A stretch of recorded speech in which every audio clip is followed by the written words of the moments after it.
Hey, y'all having a ball? I am. I'm here mixing my next single, and do you ever just have a mix that feels loud, but you check the decibels and the headroom's good, the compressor's doing its job, but it just didn't feel right. Something I couldn't figure it out. And then what I do is I will create tracks in Pro Tools, auxiliary tracks, because my Mac's like 16, 17 years old, I don't know.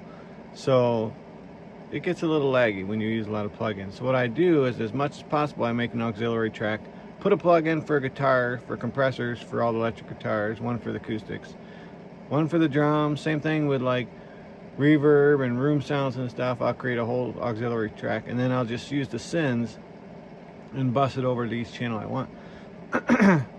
And I'm panning guitars hard left to right. This is an older song. I want it to sound like an older song, like a true stereo mix.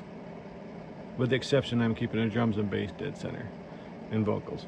But everything else is being panned left and right to try to give it that old, really true, kind of people are going back to a stereo sound.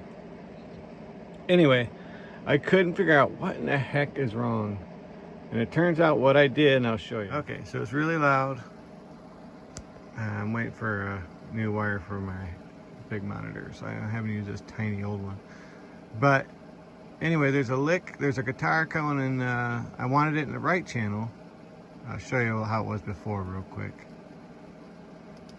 I'd sent a bus, and this is what this signal coming in is. It's a compressor for guitars. So I had it panned hard right, like 90%, almost 100, not quite. And all the guitar is doing is this. Let's see. But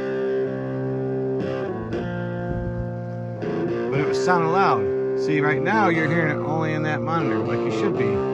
But if we go over to the auxiliary channel and turn it back on, hear how you hear it more? And it's louder, and even though it's not loud in the mix here. And it's not the compressor, I have that set to where I want the output. What it is when I go up to the send, it moved back.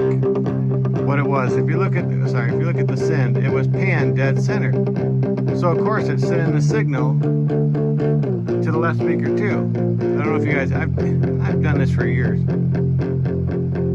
Hear that difference?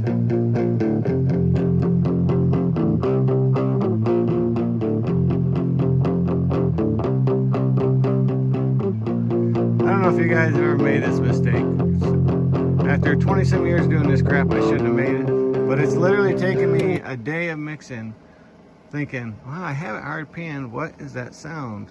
Finally, I figured out what it was. It was me making a dumb mistake. But listen, we all still make mistakes from time to time. Life goes on. Anyway, stay tuned. My next single coming out, we've changed our minds. It's going to be called Something to Believe In. It's a great song from a movie called Street Hero in the early 80s. And like, share, subscribe, comment below if you've ever made this mistake. Or if you're new to Pro Tools and you want to know about, making the auxiliary channels, I'm sure you know that. But if you don't, I can show you another video if you want. How to make auxiliary so that you're not, on each channel that you want reverb, you're not selecting a plugin for each channel and then wondering why your computer's lagging after you have 40 tracks with a bunch of different plugins and compressors and reverb and stuff going all over the place, and you're wondering, why is my computer having a hard time keeping up? It's not usually, but most often I would say, yeah, usually works too. I'm burnt. I've been mixing this is day 3, so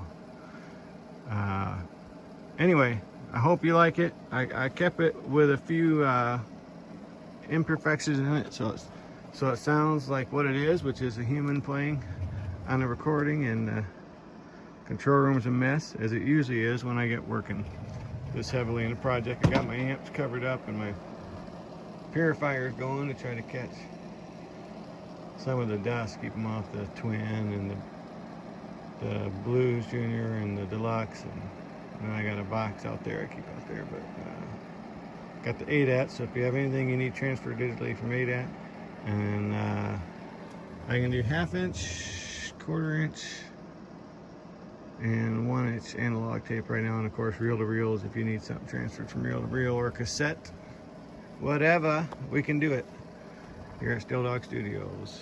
And I'll tell you a little bit. I bought this to record bar bands in a local area because I can put everything in here and then bring it home, drop it into Pro Tools. But if you want, I'll leave you a review on these Tascams 24. I didn't have high hopes.